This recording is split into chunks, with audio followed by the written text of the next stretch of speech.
Hey guys, welcome back to the channel. As we discussed in my last video, which absolutely blew up, there is one topic that constantly leaves me blushing, stammering, and furiously Googling facts in the bathroom, so I don't look like a total idiot. World War II. If you watched part one, you know that growing up in the US, I thought I was a certified expert because I watched the History Channel and saw Saving Private Ryan. I had the whole American narrative down. Bad guys start trouble, we stay out of it until Pearl Harbor. We swoop in, we save the day. Eagle screeches, roll credits. We are the undisputed heroes of the universe. But since moving across the pond, my neat Hollywood-centric American education has been dismantled piece by piece. After that first video, I had thousands of comments from British, European, and even American viewers telling me, "Olivia, you barely scratched the surface. I thought I had uncovered all the myths. I thought I had paid my penance. I was wrong." It turns out there is a whole second layer of American ignorance that we need to unpack. We are going to go even deeper today into the myths, the erased histories, and the mind-blowing cultural differences between how Americans and Europeans view the deadliest conflict in human history. So let's deconstruct the next set of massive American myths about World War II that have been utterly shattered for me since living in Europe. Here is the truth, and honestly, we need to talk about this. Let's kick things off with a story that genuinely made my jaw drop. Myth number one. The Battle of Britain was just a bunch of British guys in Spitfires. In the US, if we learn about the Battle of Britain at all, we have a very specific image in our heads.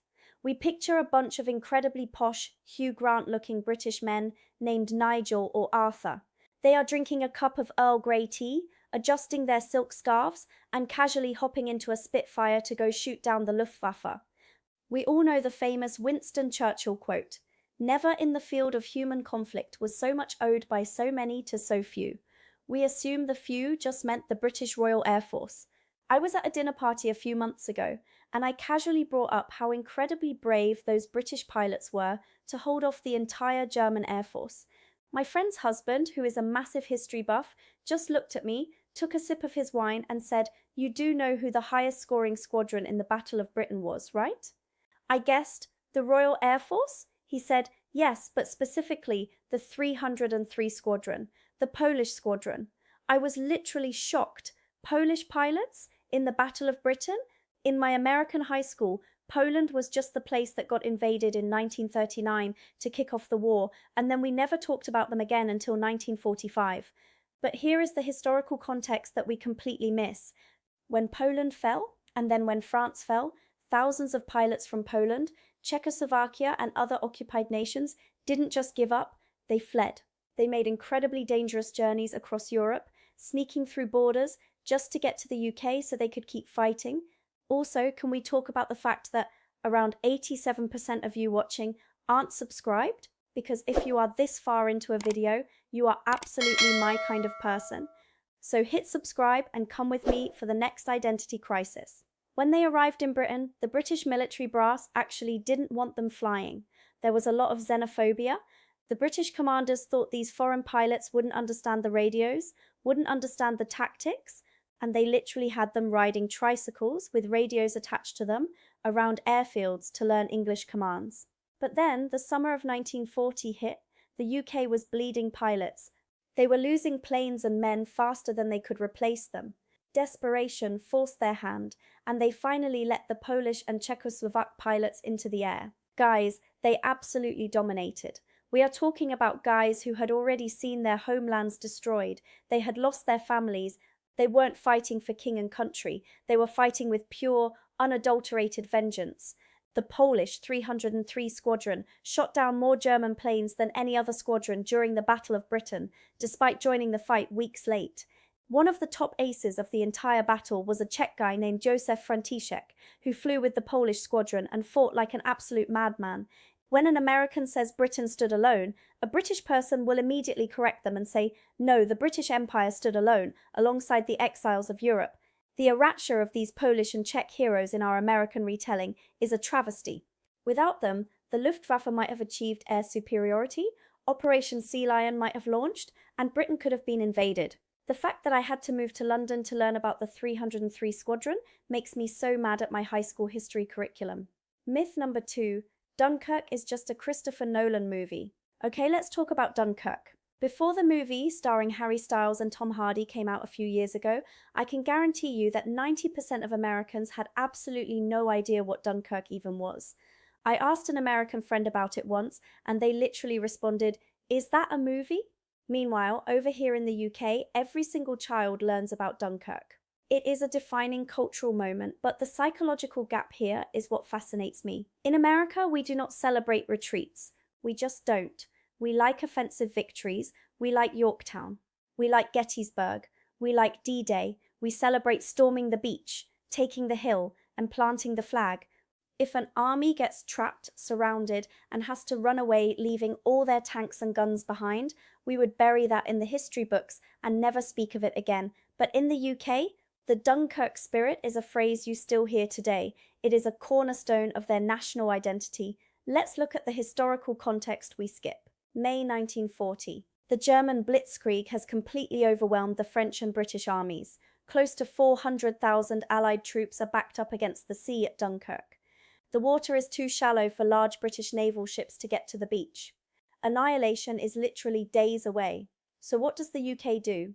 They put out a call to civilians, anybody with a boat, and suddenly you have this flotilla of hundreds of little ships, fishing boats, pleasure yachts, ferries, even lifeboats, navigated by regular dads, grandpas, and teenagers, sailing directly into a war zone. They are sailing across the English Channel while German Stalker dive bombers are screaming out of the sky, dropping bombs and strafing the water. They managed to evacuate over 338,000 soldiers. In the US, we would view that as a massive military failure because the British lost the Battle of France. But here, the psychological analysis is completely different. For the British, endurance is the victory. Surviving when you are supposed to be dead is a triumph. This explains so much about the British psyche today. It explains why they value keeping calm and carrying on. It explains why they respect quiet resilience over loud boasting. In the US, we want to be the invincible superhero. In the UK, they are proud to be the battered underdog who refuses to stay down. The next time you watch that movie, remember that for the Brits, that wasn't just a retreat.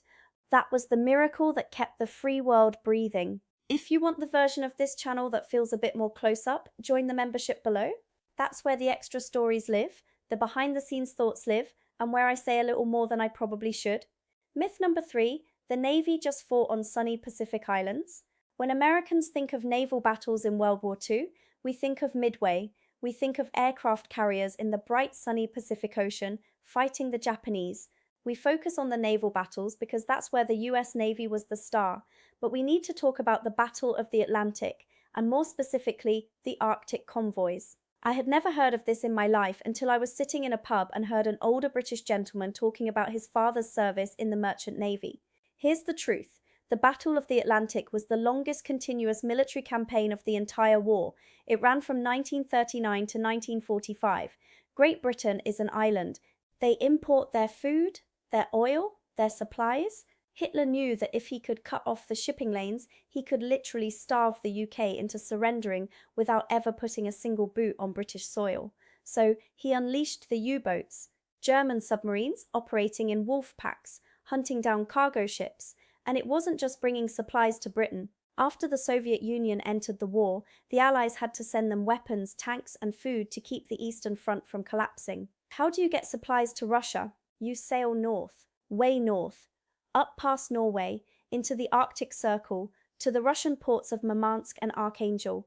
This was called the Arctic convoys, and guys, it was an absolute frozen hell. Imagine being a merchant sailor. You aren't a soldier, you're just a guy driving a cargo ship. You are sailing in total darkness during the Arctic winter. The temperatures are so far below freezing that ice builds up on the deck, and the rigging of the ship so heavily that if you don't constantly chip it away with axes, the ship will become top-heavy and capsize. Now add the fact that you are being hunted by German U-boats beneath the ice and German bomber planes from occupied Norway above. If your ship gets hit by a torpedo, you don't burn to death, you go into the water, and in the Arctic Ocean, the water is so cold that your life expectancy is about 3 minutes. There is no rescue, your convoy cannot stop to pick you up, or they will be torpedoed too. Your friends just have to stand on the deck of the ship next to yours and watch you freeze to death in the waves. Winston Churchill called the Arctic convoys the worst journey in the world, and this leads to a massive structural detail that blows American minds. Because of this U-boat strangulation, the UK had to implement rationing. In the US, we talk about rationing like it was a fun little patriotic community project. Oh, we saved bacon grease for the troops, we grew victory gardens. I had a conversation with my British neighbour, a sweet older lady, and she casually mentioned that rationing in the UK didn't end until 1954. I literally stopped in my tracks. 1954? The war ended in 1945. She explained that the British economy was so utterly devastated and global supply chains were so ruined that for 9 years after the war was over, British citizens were still using ration books for meat, cheese, sugar, and butter. Think about that. While America was booming in the 1950s, building suburbs, buying Cadillacs, and eating giant hamburgers at diners, the British people who had fought from day one were still weighing out 2 ounces of cheese a week. When we brag about our booming post-war economy, we sound so incredibly tone-deaf to a country that bankrupted itself to hold the line. Myth number 4. Europe just rolled over until 1944. In America, we have this psychological block where we view the map of Europe as just magically turning red with swastikas in 1944, and everybody just surrendered and sat around crying until the Americans stormed the beaches of Normandy. We completely erased the smaller nations that fought back and actually ruined Hitler's master timeline. We need to talk about Greece. I was today years old when I learnt about the Greek resistance. I have a Greek neighbour here in London, and around late October he asked if I knew what Ohi Day was. I gave him a blank look. He then proceeded to give me a history lesson that made me realise how narrow my American education was. In October 1940, Mussolini, the fascist dictator of Italy and Hitler's main ally, decided he wanted a piece of the glory. He sends an ultimatum to the Greek Prime Minister, basically saying, "Let Italian troops occupy Greece or we invade." The Greek Prime Minister reportedly responded in French, saying, "Alors, c'est la guerre," then it is war. But the Greek people translated it to a single defiant word, oxy, no. Mussolini invades, expecting the Greeks to fold in a few days. Instead, the Greek army, fighting in the freezing mountainous terrain of the Pindus Mountains, absolutely humiliates the Italians. They don't just stop the invasion, they push the Italian army backward into Albania. It was the first time an Axis power had been defeated on land in the entire war, but here is why it matters on a massive global scale. Because Mussolini botched the invasion so badly, Hitler had to step in to bail him out. Hitler had to divert massive amounts of troops, tanks, and resources to the Balkans to conquer Greece in the spring of 1941. Why is that important? Because it delayed Operation Barbarossa, the Nazi invasion of the Soviet Union. Hitler wanted to invade Russia in the early spring. Because of the Greeks, he couldn't launch the invasion until late June. That delay of over a month is one of the main reasons the German army didn't reach Moscow before the brutal Russian winter set in. The Greek resistance literally caused the snowstorm that froze the Nazi war machine, and it wasn't just the men. My neighbour told me about the women of Pindus, civilian women who climbed freezing mountains, carrying ammunition and supplies on their backs to supply the frontline soldiers. Greece lost a devastating percentage of its population to combat and starvation during the subsequent occupation. Yet in our American textbooks, Greece is just a country we skip over on the way to talking about pattern. Myth number 5. The alliances were clear-cut good versus evil. In America, we treat World War II like a Marvel movie. It's the Avengers versus Thanos. It is a pristine moral crusade of the good guys versus the bad guys. We like our history neat, we like it color-coded. But real history is so incredibly messy that if you tried to put it in an American high school textbook, the school board's brains would short-circuit. Let's talk about Finland. I met a Finnish guy at a networking event, and we started talking about history. He brought up the Winter War. I smiled and nodded, pretending I knew what he was talking about. I didn't. In 1939, the Soviet Union, who remember had signed a non-aggression pact with Nazi Germany, decided to invade Finland. The Finns are massively outnumbered, outgunned, and facing the massive Red Army. But the Finns are fighting in their own snowy forests. They invent the Molotov cocktail. They have guys on skis with submachine guns ambushing Soviet columns. Have you ever heard of Simmo Heiha? He was a Finnish sniper nicknamed the White Death. He has over 500 confirmed kills against the Soviets, fighting in temperatures that reached 40 degrees below zero. The Finns fought brilliantly, but eventually they had to concede territory to the Soviets. Now here is the part that breaks the American brain. Fast forward to 1941. Germany invades the Soviet Union. Finland wants its land back from the Soviets, and they want to survive. So who do they ally with? Nazi Germany. Yes, Finland, a democratic country, fought a co-belligerent war alongside Nazi Germany against the Soviet Union. But wait, it gets crazier. Because Finland was a democracy, they refused to enact anti-Semitic laws. So you literally had Jewish Finnish soldiers fighting in the Finnish army alongside German Nazi troops against the Soviets. There are even recorded instances of Finnish Jewish soldiers being awarded the Iron Cross by the German command, and they told the Germans exactly where they could shove it. Then, in 1944, Finland signs a peace treaty with the Soviets and turns their guns on the Germans, fighting a war to kick the Nazis out of their country. Try explaining that to an American teenager who just learned that America saved the world. Finland fought the Soviets, then fought with the Germans against the Soviets, then fought the Germans. Why do I bring this up? Because it proves that for most of Europe, World War II wasn't a glorious moral crusade, it was a desperate, bloody, chaotic scramble for survival. Small countries were trapped between two massive, evil empires, Nazi Germany and Stalin's Soviet Union, and they had to make impossible, horrific choices just to exist. When we Americans walk around with this simplistic, we were the undisputed good guys narrative, we erase the terrifying nuance of what the rest of the world actually had to endure. Myth number 6, the greatest generation and the parade culture. This brings me to the deepest psychological gap between America and the rest of the world, and it's something I think about constantly now. In America, we have a term for the people who fought in World War II. We call them the greatest generation. And they were great. They stepped up, they sacrificed, and they fought tyranny. But I dropped that term at a pub in London once, and a Dutch guy sitting next to me looked at me like I had 3 heads. He said, the greatest generation? We just call them the war generation, or the lost generation. In the US, we memorialize the war with triumph. Think about Memorial Day weekend. It's the unofficial start of summer. We buy mattresses on sale, we drink cheap beer, we fire up the grill, and we watch parades. In those parades, you will see guys driving pristine, restored World War II Jeeps. You will see historical reenactors dressed as GIs, smiling and waving at cheering crowds. We treat history like a theme park. I took this mentality with me when I traveled to Amsterdam. I was walking down a beautiful, picturesque street, looking at the canals, and I looked down at my feet. Embedded in the cobblestones were these small brass squares. They are called stolperstein, or stumbling stones. Each one has a name, a date of birth, and a date of deportation. They are placed exactly outside the front doors of the houses where Jewish families were dragged out by the Nazis and sent to the death camps. You don't look up at a triumphant marble pillar in Amsterdam. You look down at the ground and you realize you are standing on a crime scene.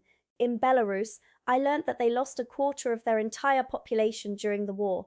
1 in 4 people, dead. Whole villages wiped off the map, never to be rebuilt. Here in the UK, Remembrance Sunday is not a day for mattress sales. It is a day of deep, uncomfortable solemnity. Everyone wears a red paper poppy on their lapel. At 11 a.m., the entire country goes silent for 2 minutes.